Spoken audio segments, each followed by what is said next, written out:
posibilidad ng tagumpay o kabiguan, ng ligaya o lungkot. Kaya marapat lamang na tanggapin si Jesus bilang tagapagligtas at Panginoon. At matapos yun ay panariwain ang katapatan at paglapit sa Kanya bawat araw o day by day. Ang day by day ay naglalayong umalalay sa pang-araw-araw na pamumuhay. Narito po si Kuya Ed Lapis sa mensaheng pinamagatang Surviving Bereavement.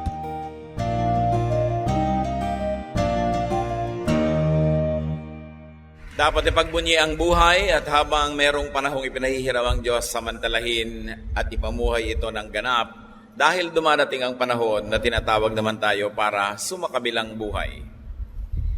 Ang usapin ng kamatayan ng mga mahal sa buhay ay hindi matatapos sapagkat lagi natin itong kailangang harapin at kailangan laging pagtagumpayan. Loss of a loved one to death could be one of the most difficult feelings ever to handle. But people die. Whether we like it or not, people die. And very few deaths could be considered welcome or timely. Laging the untimely demise of. Laging ganon. At dahil ito kasing totoo ng paghinga natin araw-araw, dapat tayo'y handa. Ang ating pag-aaral ngayon, pinamagatan, Surviving Bereavement. Kung paano itutuloy ang buhay kahit may mga mahal tayo sa buhay na sumakabilang buhay na. Salamat Panginoon dahil kayo Diyos ng buhay at Diyos sa ibabaw ng kamatayan. Kayo ang Diyos ng lahat ng panahon, ng pagsilang at ng kamatayan ng tao. Patawarin niyo po kami sa mga kasalanan namin at gawin yung dapat kami na lumapit sa inyo ngayon. Purify our motives. Linisin niyo ang puso namin at pati mga karumihan, Lord, ay alisin niyo. Patawarin niyo po mga kasalanan namin. Kung may iba pa kaming hangarin sa pagpunta rito, bukod sa isang wagas at tunay na pagsamba, linisin niyo ang aming mga puso, Panginoon. Cleanse our hearts, purify our motives, and enable us to hear your voice. Nawa, kalakasan mula sa inyo, pagpapala mula sa inyo ang aming mata mo. At kami naman, Panginoon, maibigay sa iyo ang aming wagas na pagsamba, aming mga awit, ang aming mga handog, maging ang aming mga pasalamat. Panginoon, kayo po ang siya maghari. Lukuban niyo ang presensya niyo, Panginoon, ng lugar na ito, lalong-lalo ang aming mga puso. And be the speaker. Speak from your throne of power and authority. We ask you to be the speaker, O Father. Use your servant only as your instrument, and may your will be done. Quiet our hearts, restore our strength, restore our spirit, O God. Protect us from harm, from evil men and from evil spirits, and may your name be glorified. In the name of Jesus, who is life and King over death, we pray with thanksgiving. How do you survive bereavement? May asawa ka, mahal na mahal mo, biglang binawi. May anak ka, na siya na ang lahat-lahat halos sa'yo. May magulang kang mahal na mahal, kaibigan, sweetheart. Paano hinaharap ang isang bagay na napakasakit pero bahagi naman talaga ng buhay? At higit sa lahat, paano ito haharapin ng may tibay ng loob na hindi naman nagmumukhang binabaliwala mo yung sumasakabilang buhay? How do you get on with life without making it appear that the one who departed never really mattered? Facing death of a loved one should be done before it comes. Bago pa sumakabilang buhay ang mahal natin, dapat harapin na natin yung katotohanan na mangyayari yon. Ang hindi lang natin tiyak kung mauuna sila o tayo. But definitely, darating yon. Accept death as part of earthly life. Dahil tayo'y nandito sa lupa, walang permanente sa sitwasyon dito, at salamat na lang at wala, dahil napakaraming imperfection ng buhay. Hebrews 9:27, people are destined to die.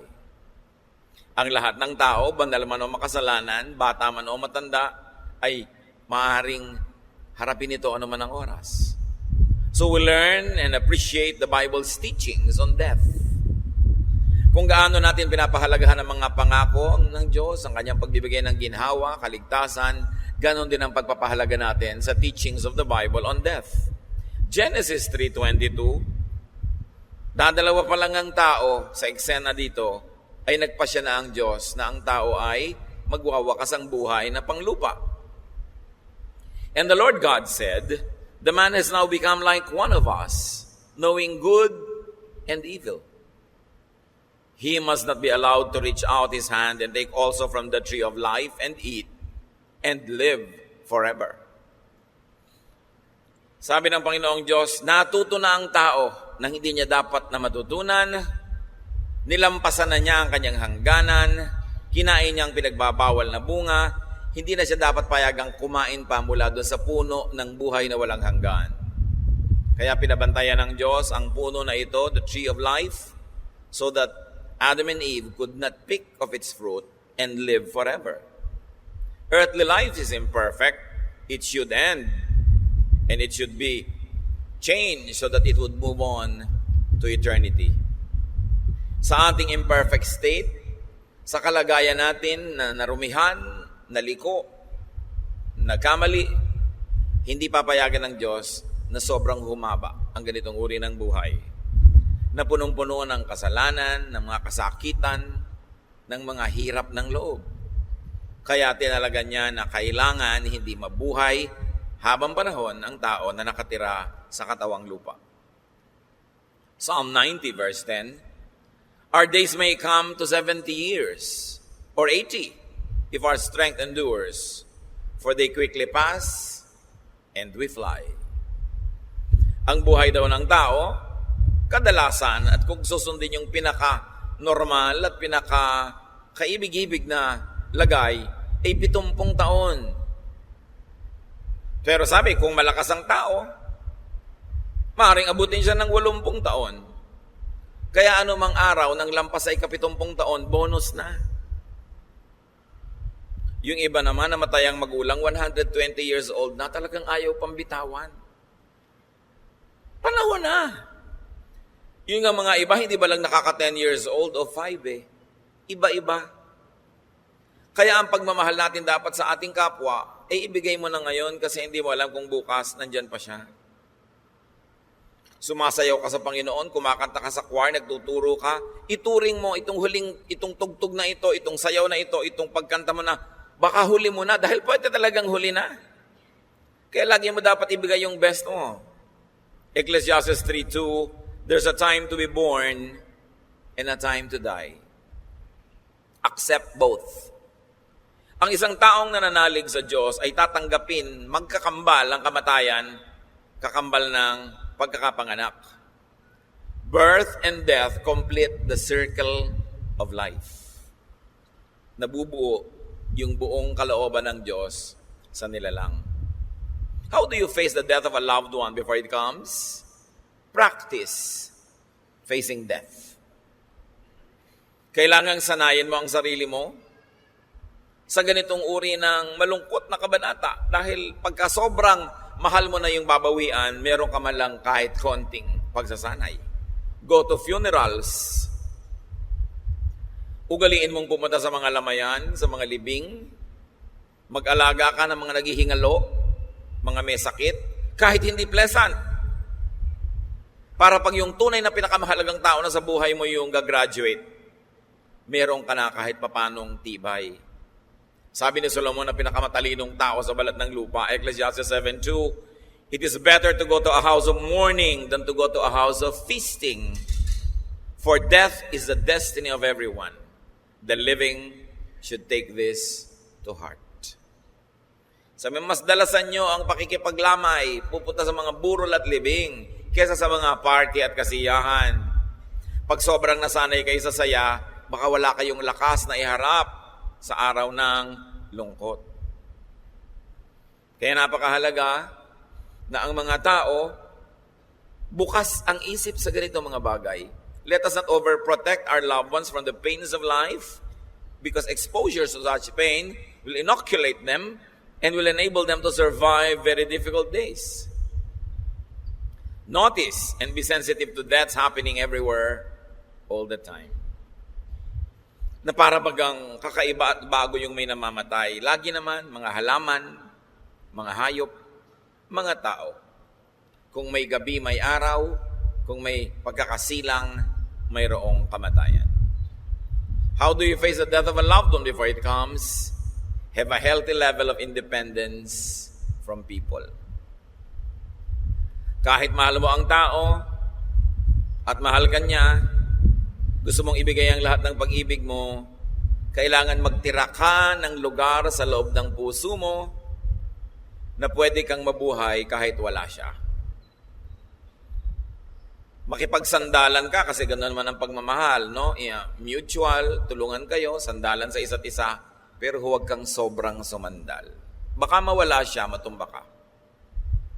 Kailangan meron kang sarili mong spinal cord. You've got to have your own spine. Kailangan meron ka matibay na gulugod. Para mawala man yung sinasandalan mo, tatayo ka pa rin. Be as self-sufficient as much as possible. Kung maaari, umaasa ka lang sa tao emosyonal pero independent ka economically and financially. Kung minsan merong nalulungkot na namatayan, hindi mo alam kung gaano karami sa lungkot dahil nalulungkot yung puso at gaano karami naman doon yung nag-aalala dahil nakasandal siya at umaasa dahil binubuhay siya nung namatay. So ina-eliminate natin yung sobrang ganon, sinisikap mo, tumindig ka sa sarili mong paa. Be adaptable when needed. O sige, gusto mo makipagmahalan, makipagbuhol ng buhay sa isang tao, itodo, di itodo mo. Pero maglaan ka ng posibilidad na mawawala yung taong yan para kung maganap yon, meron kang kahit kaprasong paghahanda. Need the person but let go when it's needed to let go. Kaya dangerous din yung sobrang magmahal. Wala nang natira sa sarili mo.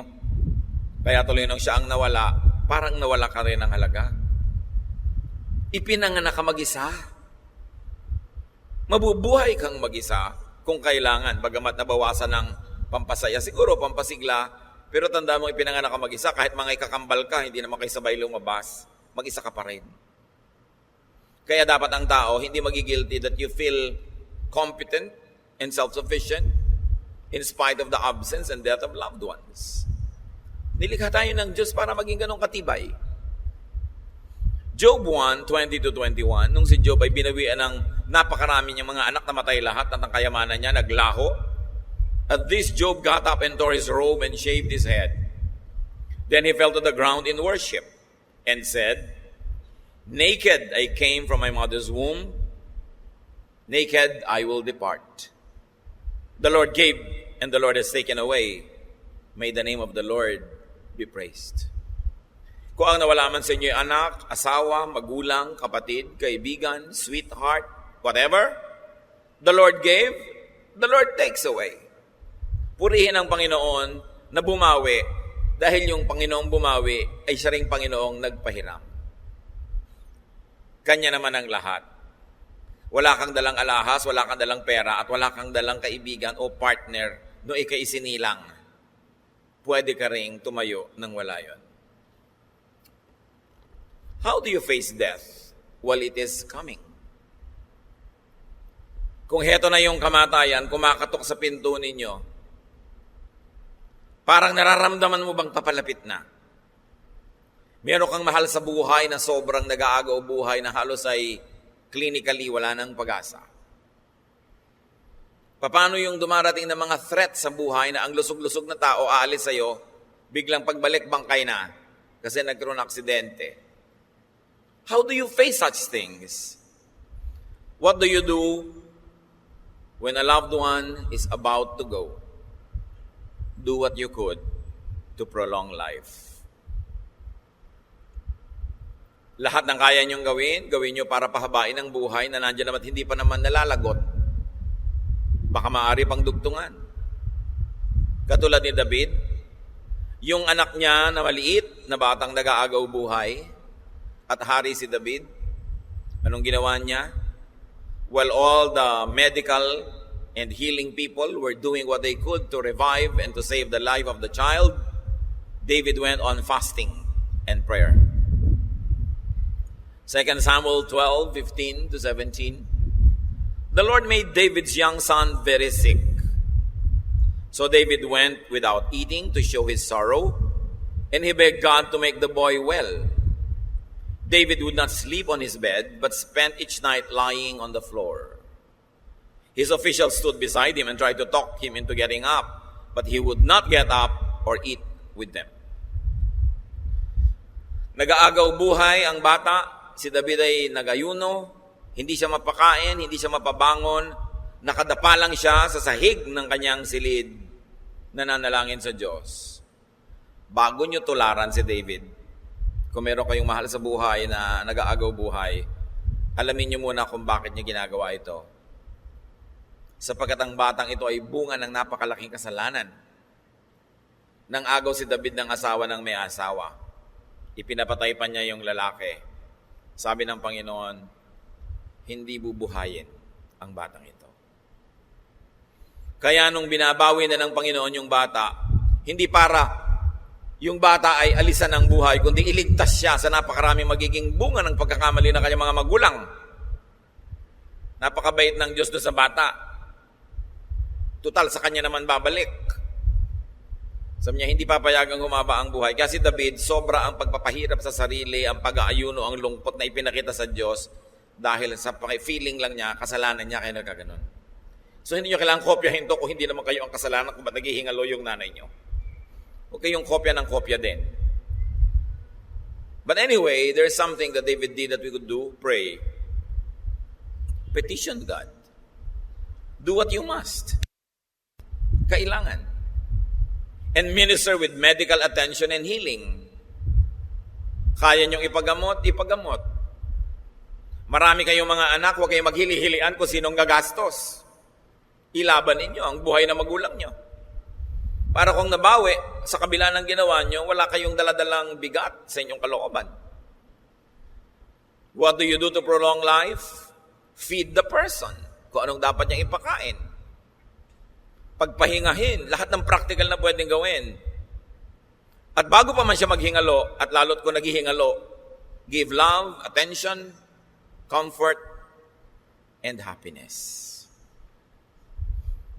Kung ang inyong pasyente ay sobrang may sakit, hirap na, nabubuhay lang sa dami ng machines, talaga namang lahat ng medical opinion na expert ay sinabing kung hindi lang sa mga machine na to, hindi na siya mabubuhay, you might want to consider thinking of quality of life. Buhay nga siya pero hindi kayo makausap dahil ang subo-subong tubo, ang dami. Buhay nga siya pero nakahiwalay naman, naka-isolate dahil ayaw ipalapit ang mga doktor. Pwede niyo sigurong isipin na ipatanggal na natin lahat para kung ano man nalalabing oras niya, masabi naman ang gustong sabihin, mayakap man lang natin, mahalikan natin. May panahon na inilalaban mo, may mga panahon na ibinibigay mo na talaga at binibigyan mo na lang yung nalalabing oras ng highest quality of life. Pero lahat yan pinag-iisipan bago dumating yung oras. Kasi pag nandun na yung oras, nakakalito na. Dapat na pag-isipan na bago mangyari ang ganung mga bagay. So give your most. Do your best. Leave no room and make no room for regrets. How else do you face the death of a loved one while it is coming? Have and get support. Lahat tayo, kahit ikaw si Superman, kailangan natin ng physical, emotional, social, and spiritual support. That's why it is important to have friends. Friends divide our sorrow. Kailangan pinapahalagaan mo ang mga kaibigan mo. Hindi mo nililimot. Inaagaw mo na sandali ng oras mo, ng iyong quality time, na ikaw ay malusog, ikaw ay masaya, hindi yung pagkalang ikay malungkot, tsaka walang maalala, bagamat pwede pa rin naman. Pero iba na yung binibigyan mo lagi ng lugar. And it is important to be friends with relatives. Kasi kumisan kahit kamag-anak mo, kung kalaban mo naman, hindi kayo makakapagbigay ng ginhawa sa isa't isa. John 11:19, nung namatay si Lazarus, kapatid ni Martha at Mary, many Jews come to Martha and Mary to comfort them in the loss of their brother. Mabuhay ka, kapatid, sa paraan na kung mamatayan ka naman, may makiramay sa'yo. Hindi yung sabi pa ng mga kapitbahay, buti nga. No? Kawawa naman yung libing na yan, wala man lang nakikipaglibing. Yung mga ganun makadinig mong comment. Para ang haba ng buhay mo, wala ka man lang ipinakisama. Wala man lang nakikiramay. Kaya kasama yun sa paghahanda natin. Luke 7:12, as Jesus approached the town gate, a dead person was being carried out, the only son of his mother, and she was a widow. And a large crowd from the town was with her. Ang laking ginhawa nun. Kung kayo yung namatayan, allow people to minister to you. Huwag na kayong maglakas-lakasan, magtibay-tibayan. Bagamat may pinipili tayong kaharap, we allow who will see us to cry. We allow who will see us to break down. But let people minister to you. It will help you. And very importantly, how do you face the loved one of somebody, the death or the very impending death of a loved one? Commit the person to God. Dapat bago pa nga siya dumating sa point na yun, i-commit mo na sa Panginoon. Kung dapat mong sabihan tungkol sa kaligtasan at turuan mo na. Hindi kung kailan yung tao nag-aagaw buhay pinipilit maghabol ng hininga, doon ka pa ngayon magpapa-accept. Although, mabuti yun kaysa hindi. Pero dapat agahan na, ituro na agad ang kaligtasan habang may oras. At kung kailangan at hinihila na siya ng kabilang buhay, let go. Because a person will only be absent in the body, but present in the Lord. Ecclesiastes tells us what happens at death. The body returns to the ground where it came from, and the spirit returns to God who gave it. Bumabalik sa Panginoon ang Espiritu. Tiyakin natin na habang nabubuhay yung tao ay kumilala sa Diyos, magpasakop sa Diyos, tanggapin si Jesus sa Panginoon tagapagligtas para wala tayong agam-agam. Kung sakasakali mang bawian ng buhay, nalulungkot ka lang pero meron ka namang kapanatagan na yung Espiritu bumalik sa Diyos. Si David na kanina ay binasa natin, ilang araw na nagayuno, hindi tumayo, hindi kumain, hindi naligo, nandun lang. Ngayon biglang namatay pa rin ang bata. Anong gagawin ni David? Nag-alala ang mga katulong. Sabi nung buhay yung bata, hindi natin yan mapatayo. Ano pa ngayong namatay? Wala ngayong makapagsabi ng balita. 2 Samuel 12:18-23.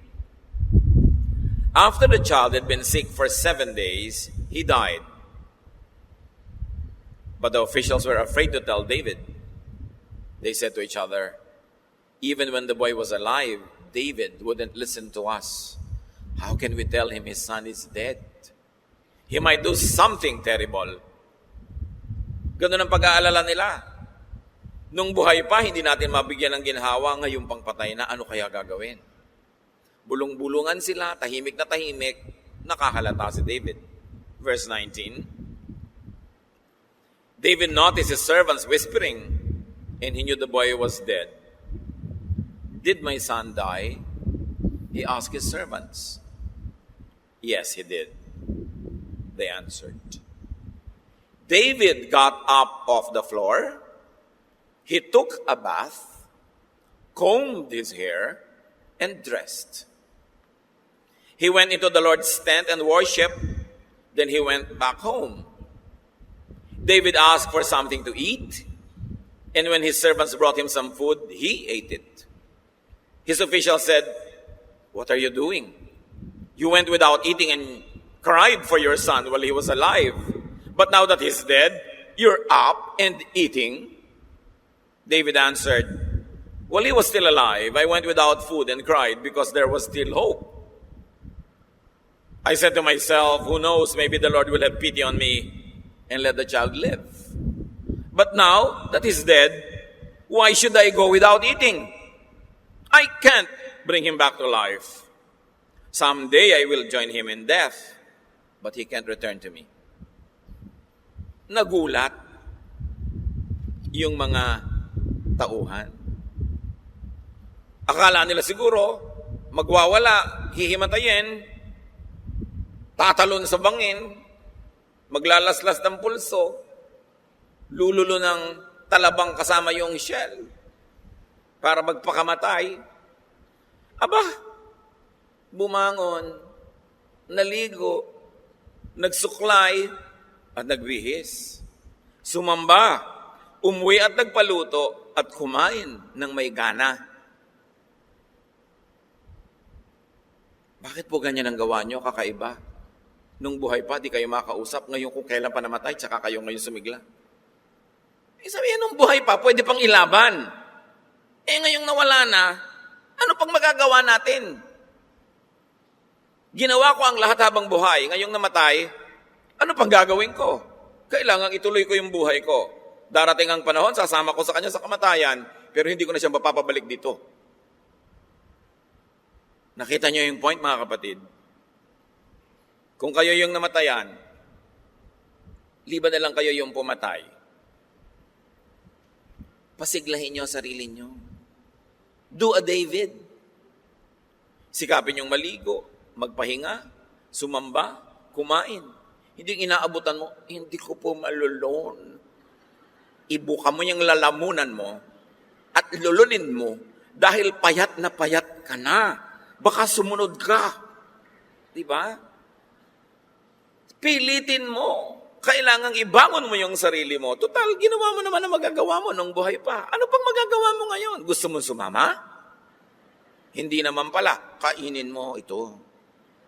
Diba? Pasiglahin mo ang sarili mo. Dahil wala na tayong magagawa tungkol dyan. Lalo kung ikaw ay nanay na may mga anak pa, tatay na may mga anak pa, may mga gagawin ka pa sa buhay. Aba, tibayan mo loob mo. Nakahiram ka ng mahal sa buhay ilang taon, nabawian ka, pasalamat ka, and then get on with life. Sabi ni David, ano man ang gagawin ka, wala na. So you, let go. Close the chapter. Be healthy and strong, physically, emotionally, spiritually. And then have and get support. Ayan na naman yung support.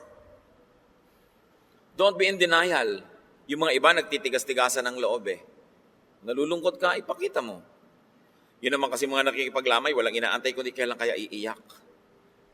Lalo pag may anak na galing abroad o asawang galing abroad, heto na yung burol, dumating yung galing abroad, lahat nakatingin. Inaantay nila, anong gagawin ng bagong dating? Diba? Kung kayo yung kapitbahay, kayo yung mga hindi naman malalapit na kamag-anak and close friends, may matagal lang nakaburol, ngayon lang dumating yung isang member ng family dahil nasa malayo, lumayas-layas kayo doon sa sala o sa burulan. Give space. Huwag kayong umosyoso na para kayo nanonood ng shooting. Bigyan nyo ng panahon yung pamilya kung gusto mang may gawin, lumungkot, o sumaya, whatever it is. Give them privacy. It's a very sacred moment when a loved one is seeing the dead body for the first time. Try not to be there unless you will give support or you're really part of the family. Respeto. Hindi usyoso.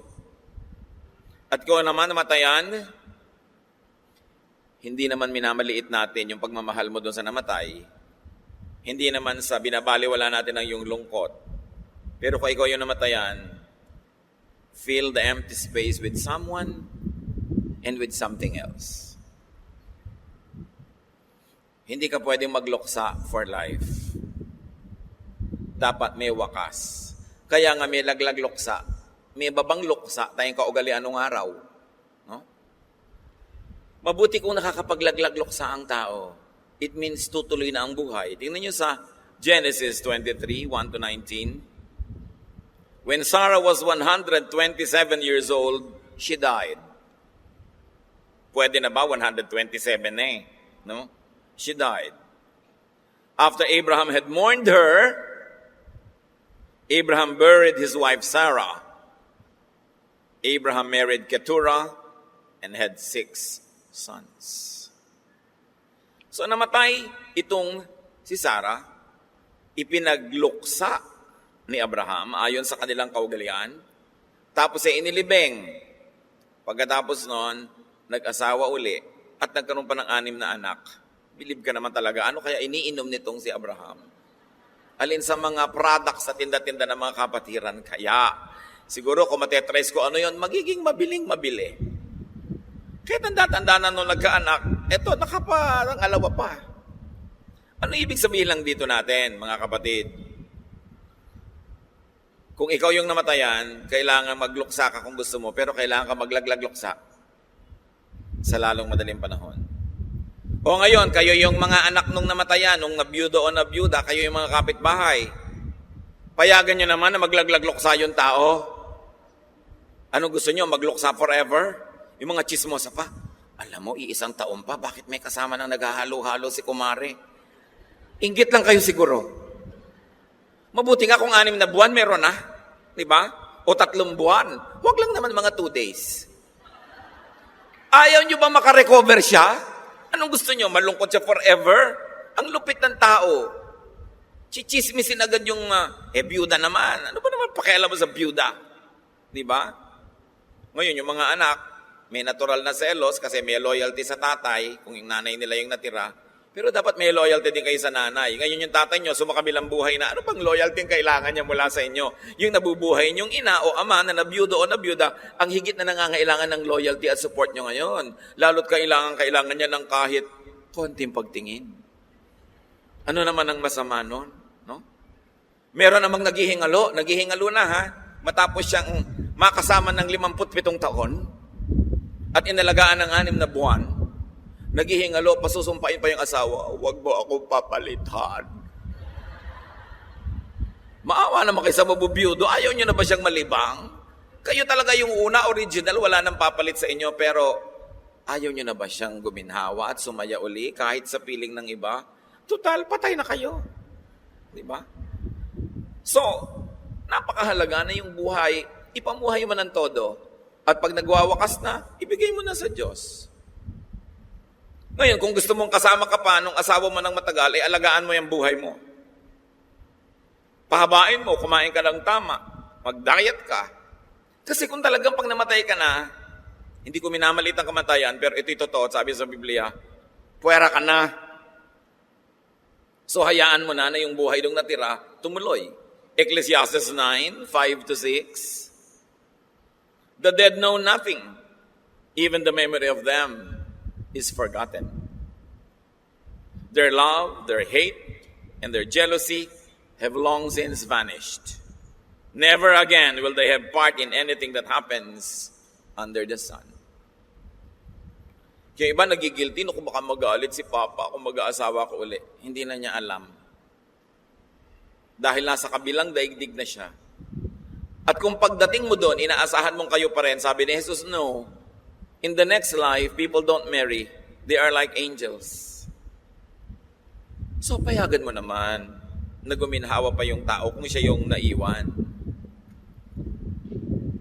Hayaan natin yung mga tao na pinahahaba pa ng Diyos ang buhay, maging makabuluhan pa, makulay yung natitira, at hindi natin sila ibibilanggo sa ating selfishness. Yun ang tunay na pagmamahal. No? So how do you face this difficulty? Live life to the fullest. And when your life is about to end, let it end. Just don't end it yourself. Kung gusto ka ng Diyos na patayin, kayang-kaya ng Diyos, huwag mong sikaping patayin ang sarili mo. Huwag kang makialam. No? Diyos ang nagbigay ng buhay, Diyos ang babawi. Dapat hindi ikaw. At lalo namang hindi mo dapat patayin yung iba dahil ikaw ang nag-Diyos-Diyosan. Hindi naman ikaw may bigay ng buhay, ikaw ang magkukuha. Mali yun. Kung ibinigay, tanggapin. Kung binawi, isole. Pero huwag tayong makialam sa proseso noon. Ang tungkulin ng isang taong buhay, papahabain ang buhay niya. Hindi pa iksiin. Alagaan yung buhay na ibinigay ng Diyos. May loved one ka o wala, may mama ka o papa o wala, meron kang kakampi o wala, kailangan ka mabuhay. Kasi binubuhay ka pa ng Diyos. Ang dunong-dunong ng Diyos, so alam niyang dapat kapag mabuhay, alam nga namang mas marunong ka pa sa Kanya na binubuhay ka pa niya, gusto mo na mamatay. Kailangan maging masunurin ka sa Diyos. And then let go when it's time to go. Ecclesiastes 4:9-12. You are better off to have a friend than to be all alone, because then you will get more enjoyment out of what you earn. If you fall, your friend can help you up. But if you fall without having a friend nearby, you are really in trouble. If you sleep alone, you won't have anyone to keep you warm on a cold night. Someone might be able to beat up one of you, but not both of you. As the saying goes, a rope made from 3 strands of cord is hard to break. So what is Ecclesiastes telling to teach us? sikapin nyo na meron kayo talagang mga karamay, kaibigan, kasama sa buhay. At kung ikaw, hindi mo na masasamahan itong si mahal mo, hayaan mo nang may ibang sumama sa kanya para di naman siya kawawa. Yan ang tunay na mapagparaya at tunay na malasakit. So, ihahayaan mo na lang bang mag-isa yan? So, sabi nga nung kanta, keep another one in line. Someone's gonna leave, somebody's gonna stay behind. Put a little love away. Hindi ito ibig sabihin may asawa ka, may number 2 kang nakaabang, baka mamatay yung number 1 para may reserba. Ibig sabihin lang, put a little love away. Huwag mong ilagay lahat ng pag-ibig sa iisang tao lang. Dahil pag nawala yung taong yun, wala ka ng ibang namahal, walang ibang nagmamahal sa'yo, nakakabaliw yun. Kailangan may special kang mahal, marami kang binibigay sa kanyang pagmamahal, pero nagbibigay ka pa rin sa iba. Para kung may mawala man alin sa mga yon, may natitira, nakasama ka sa buhay at karamay. Don't put all of your eggs in one basket. Mga nag-aasawa, huwag niyo kakalimutan may magulang kayo na dapat niyo pa rin patuloy na mahalin. Hindi inilipat niyo na lahat sa asawa niyo na parang nalimot niyo na meron kayong mga magulang o meron kayong mga kapatid. Kailangan hati-hati. Malaki ang puso ng tao na ibinigay ng Diyos, maraming kasyang tao pero mahalin. Hindi lang isa. So dapat marunong ka rin magmahal ng kaibigan, kapitbahay, may pagmamahal ka sa bayan, may pagmamahal ka sa kalikasan. Because God is love, there is so much love in our hearts, and there's so many things and so many people that we can love without stealing from one to give to the other. There is enough love to go around. So do not put all of your love in just one heart. Ano pang lesson sa atin mga kapatid? Be a friend to the bereaved. Yung namatayan, bigyan natin ng special attention. Hindi lang during the lamay and the libing. Ang tunay na sakit ng kamatayan ganyan, dumarating pagkalibing. Pag wala na yung mga ilaw, wala na yung mga tao, doon nararamdaman. Doon ka dapat dumalaw. Kung close ka sa family, doon ka dumating, doon ka magyayakain tayo, pasyal tayo. Mas kailangan yun. Hindi yung sabay-sabay na ang dami-daming tao, parang tape recorder yung namatayan. Paano nga ba nangyari? Uulitin na naman niya yung buong nangyari. Mamaya may darating, paano nga ba? Ito yung tape recorder, pakinggan mo na lang. Dahil high-tech tayo, ito yung iPad, no? Kasi paulit-ulit, pagod na pagod na yung nagkwento. Sa bagay, may therapeutic effect din yun, kauulit niya, namamanhid na siya, nawawala na yung sakit. Pero kailangan ka, kung tapos na yung napakaraming taong dumarating. Romans 12:15, rejoice with those who rejoice, mourn with those who mourn. Makipagsaya sa masaya, makipaglungkot sa nalulungkot. Alam niyo ang magandang goal sa buhay? Yung iba, anong kailangan? Humahanap ako ng gimmick, makahanap ng happening. Humanap kayo ng madadamayan. Sino ang pwedeng damayan ngayon? Malakas ako ngayon, masaya. Meron akong love to give. Sino ang pwede kong damayan? It's a very godly mission. And to those who will graduate ahead of loved ones, as we have already said, let and make those who survive you get on with life. Huwag niyong pasumpain ng pasumpain. Meron akong kilala, meron siyang girlfriend. Girlfriend from hell. Siyempre, hindi mo naman malalaman agad na girlfriend from hell hanggang hindi mo naging girlfriend, right? Botong-boto sa kanya yung nanay ng girlfriend from hell. Eto na nga yung puka mo, na-hospital ang nanay. At nag-aagaw buhay. Sa takot ng boyfriend, napasumpain siya ng nanay na, pakakasalan mong anak ko, hindi dumalaw hanggang hindi comatose ang matanda. Namatay nga ang matanda o dinaligtas. Kasi ang mahirap yung ibang namamatay, pinapakialaman nila pati yung mabubuhay pa, pasusumpain ka. Siya kayang-kaya siguro sumumpa dahil namamatay na nga siya. Yung mabubuhay pa, ang dami pang maiiba sa timpla ng buhay nun, ba't mo papasumpain? Unfair. So kung kayo yung maghihingalo, huwag kayong magpasumpa kung kani-kanino. Kuya, anak, mamahalin mo lahat ng mga kapatid mo. No? Susumpa ngayon si kuya. Yung mga kapatid pala, mga spoiled, mga batugan, mga tamad, wala nang sabi, hoy, sumpa mo kay nanay, kuya. No? Kaya na-blackmail ka na tuloy.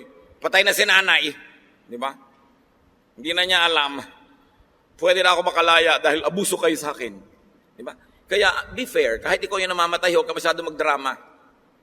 It's not so special. Everybody dies. So you're not a very special case. It's only a matter of time.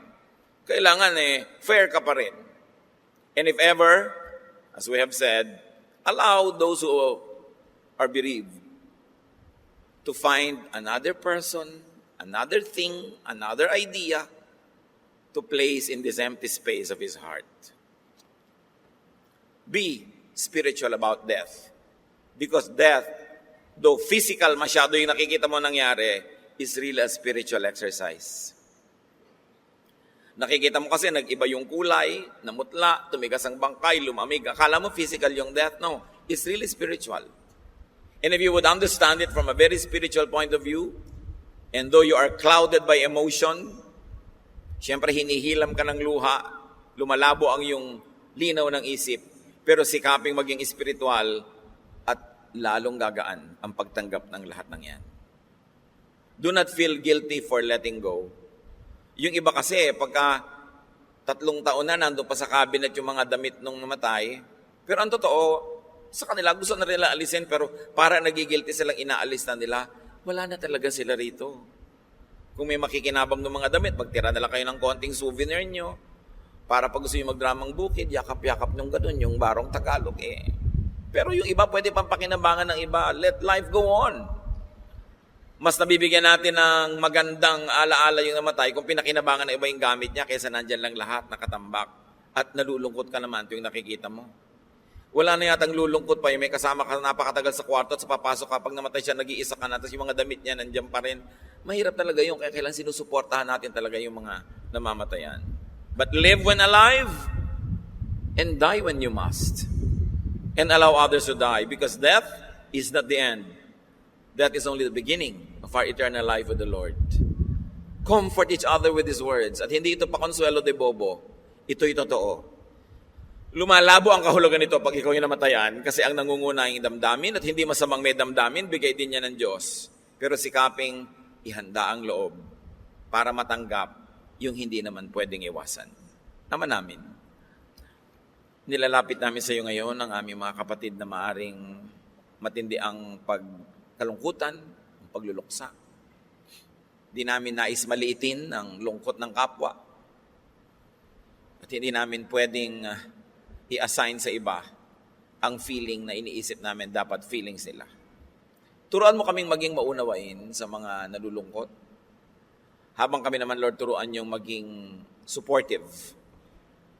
Turuan niyo rin kaming maging matibay, malakas, para kung kami naman ang humarap dito sa napakahirap na panahon na may mahal sa buhay kang mabawi.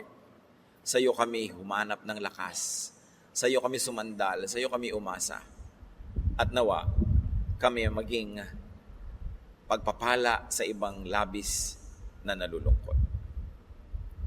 Ang isang pinakamabuting paghahanda sa kamatayan ng mahal namin sa buhay ay yung mahalin na namin sila habang sila'y buhay para wala kaming pagsisihan pag sila ay umalis na.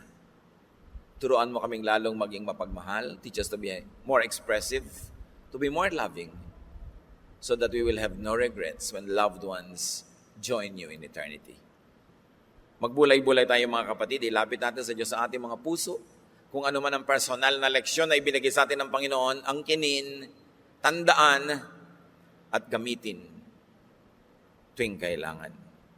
Ama, sa amin pong sandaling pananahimik, bigyan mo kami ng personal lesson and challenge, kalakasan, pagpapatibay, even a sense of ministry and mission to those who are bereaved. Magbulay-bulay tayo sumandali sa presensya ng Espiritu ng Diyos.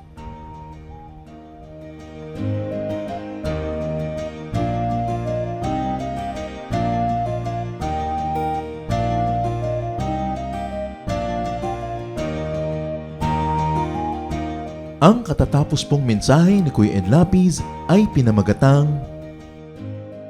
Surviving Bereavement.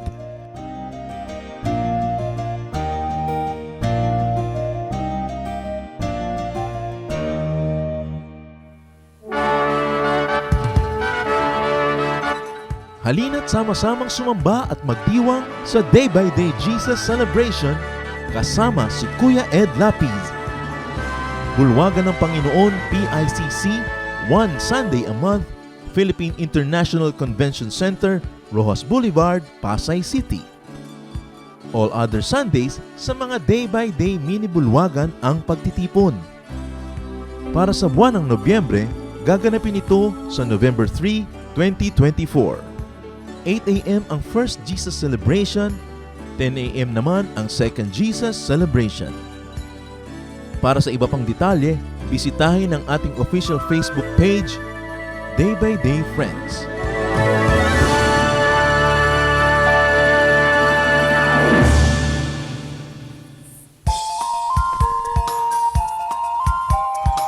Ako po si Pastor Danny Ibarola.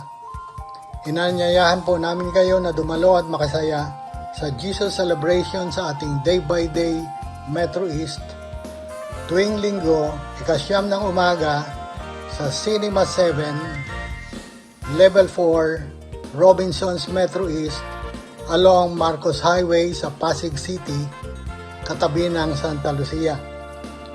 Para po sa detalye ng schedules at location, narito po ang ating contact details. 0949-623-7333 o di kaya sa DVD Metro East. Halinang ipagdiwang ang Panginoong Jesus. Mabuhay!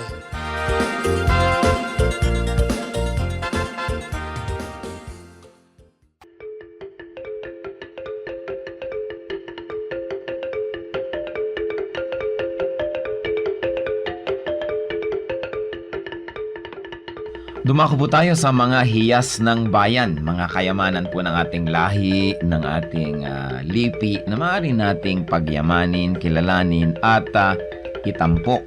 At ito po ay atin ding ipamana sa mga darating pang henerasyon. Ang atin po ngayong itatampok na hiyas ng bayan ay ating mga kasabihan. Marami po tayong magagandang mga kasabihan. At bakit po kayamanan ng bayan ang mga kasabihan? Sapagkat ito po ay mga karunungan na naipon, sinala, niliglig, binuo ng panahon. Sa tagal ng ating mga karanasan bilang isang bayan, bilang mga mamamayan, bilang tao, ang ating po mga ninuno ay nakabuo ng mga salawikain na nakabase sa mga mahahaba, matatagal at malalalim na mga karanasan. Kaya dapat lamang namang pahalagahan ng mga kasabihang ito sapagkat hindi naman tayo basta-basta makakaimbento ng kasabihan sa loob ng isang araw o isang linggong karanasan. Kailangan po ang mahabang pag-oobserba sa buhay, pagdidili-dili at pagkatapos po ay pagbubukas ng isip. Ang atin pong kasabihan na itatampok sa araw na ito ay galing sa Katagalugan. Ang kahoy na likot baluktot, hutukin hanggang malambot.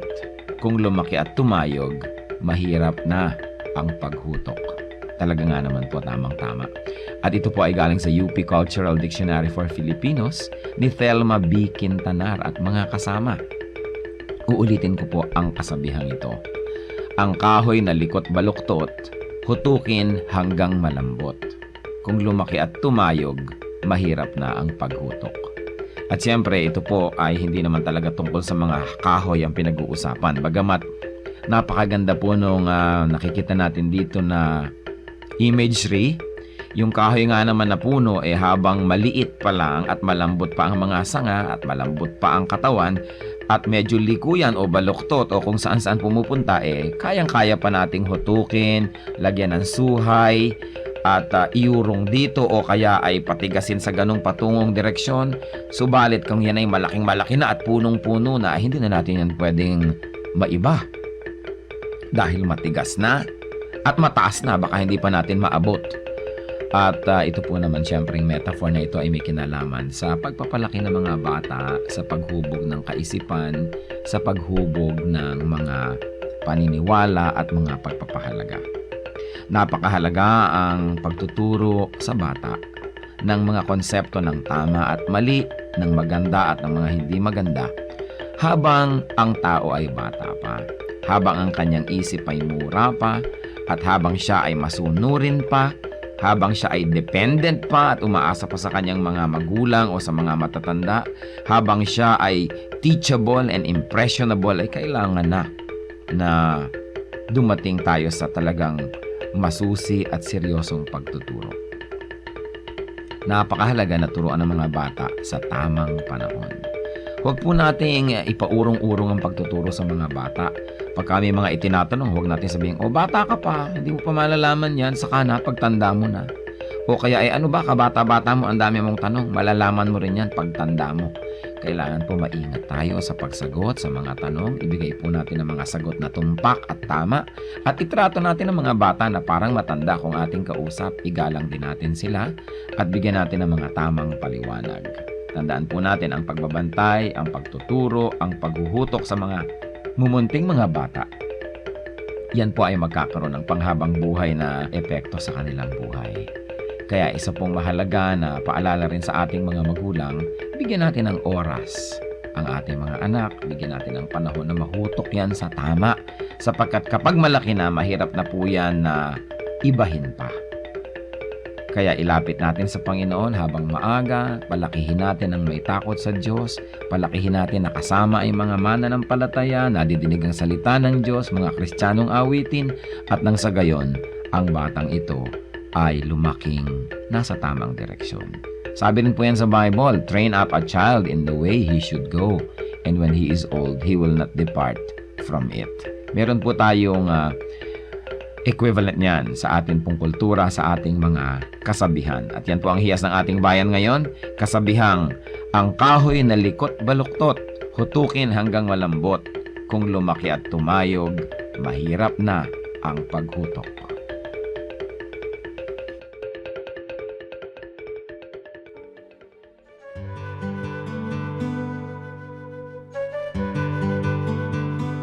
Saan galing ang salitang kundiman? Yung kundiman, naging generic name para sa mga isang uri ng musikang Pilipino na usually yan ay hinuhugot talaga sa kaluluwa yung tunog at talagang matatouch ka. Halimbawa, ang bayan ko is a form of kundiman. Pag kami kundiman kasi napapaiyak kayo, kinakanta mo pa lang kasi talagang galing sa kaluluwa mo yung musicality. Ngayon, yung kundiman na yan ay isa sa mga phrases na laging inuulit ng mga nanghaharana ng araw. Sinasabi lang, kundi man ako karapat dapat ibigin, kundi man ako magandang lalaki, kundi man ako mayaman, ay tapunan mo man lang at palimusan ng kahit konting pagtingin.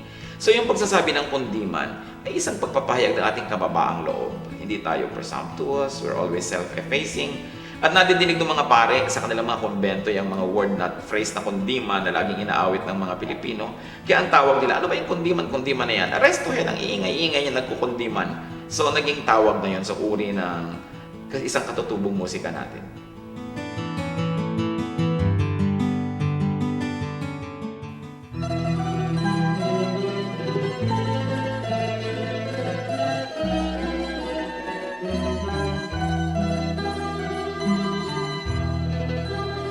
O Diyos, kayo'y aming pupurihin.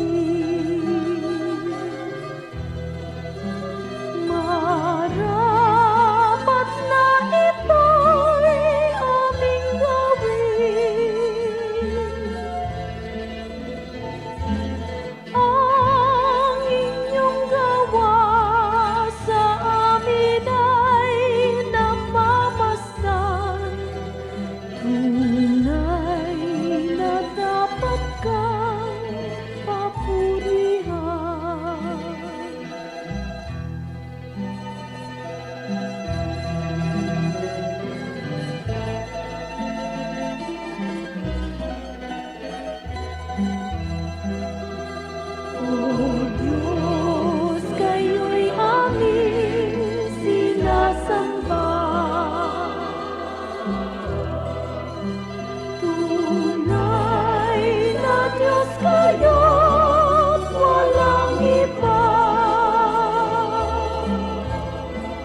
Diyos,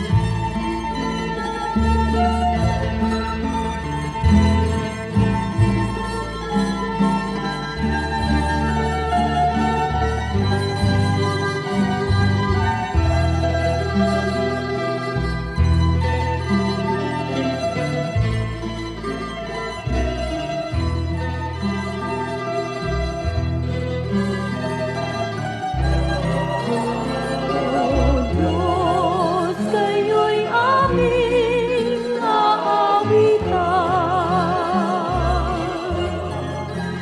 Nang awit na sa puso'y sumilang. Awit ng papuri at awit ng paggalang. Sa inyo ay amin ang nilalaan.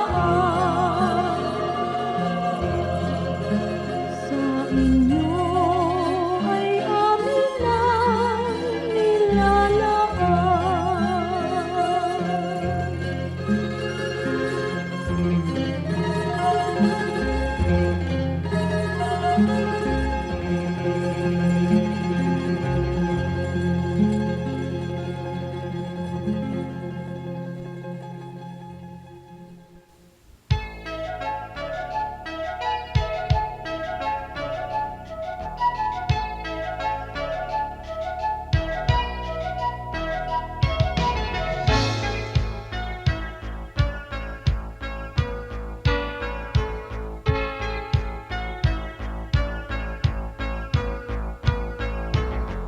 Ang nais mo'y kakalakan, kay Jesus matatagpuan. Kagalakang di magmamaliw, ngayon at magpakailanman. Kahit sa kabila man ang iyong pagdurusa, kung siya ang kasama, ay kayang magsaya. Kagalakan ng puso ay makakamtan, pag si Kristo sa buhay ang iyong paglingkuran. Kay ganda ng mundo kung malalaman mo na siya'y laging nagmamahal sa'yo.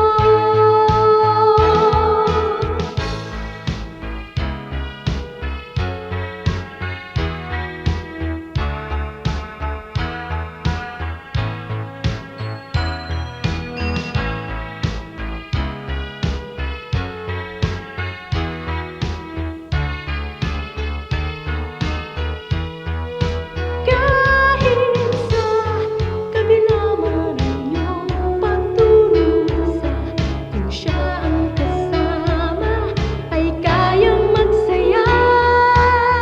Kagalakan ng puso ay makakamtan, pag si Kristo sa buhay ang iyong paglingkuran. Kay ganda ng mundo kung malalaman mo na siya'y laging naghihintay sa'yo. Kay ganda ng mundo kung malalaman mo na siya'y laging nagmamahal sa'yo.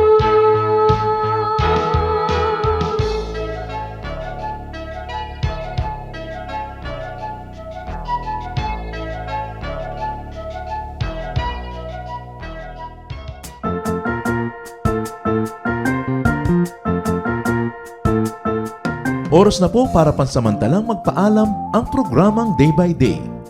Tayo po'y magsama-sama tuwing ika-6 hanggang ika-7 ng umaga, araw-araw. Magandang umaga po at mabuhay ang Panginoong Hesus!